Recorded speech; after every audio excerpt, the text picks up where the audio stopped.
એ આઝાદીની લડતમાં લોકોમાં આઝાદી મેળવવા માટે જુસ્સો જગાડવા માટે, એની માટે લડત આપવા માટે જે સૂત્રએ સૌથી મહત્વનો ભાગ ભજવો છે એ વંદે માતરમ સૂત્ર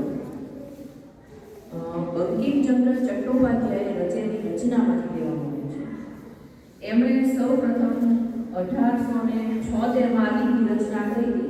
ત્યારે એમણે બે કડીની રચના કરી હતી. એ બે કડી સંસ્કૃતમાં છે અને એ બે કડીમાં આપણે ગાઈએ છીએ ત્યારે સાંભળીએ છીએ અને ગાઈએ પણ છીએ કે એમાં માતૃભૂમિની વાત કરેલી છે.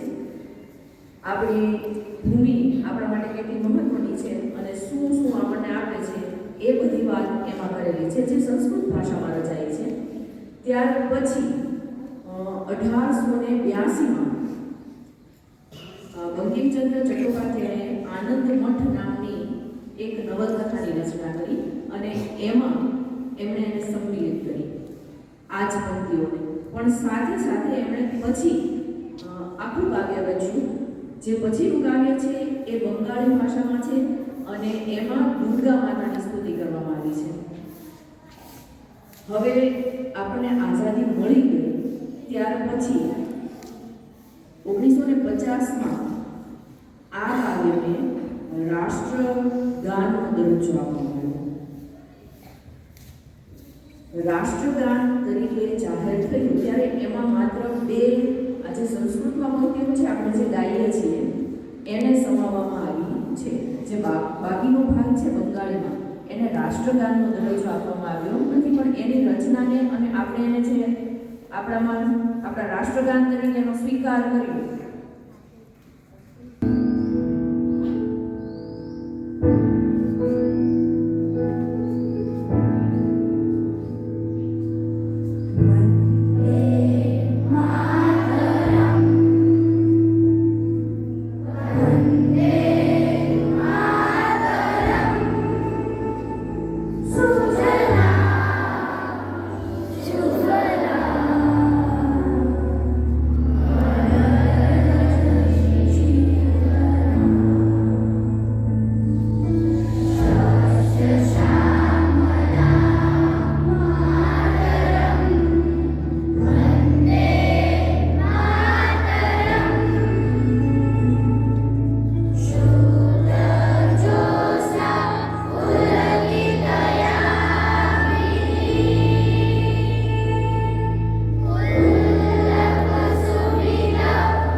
My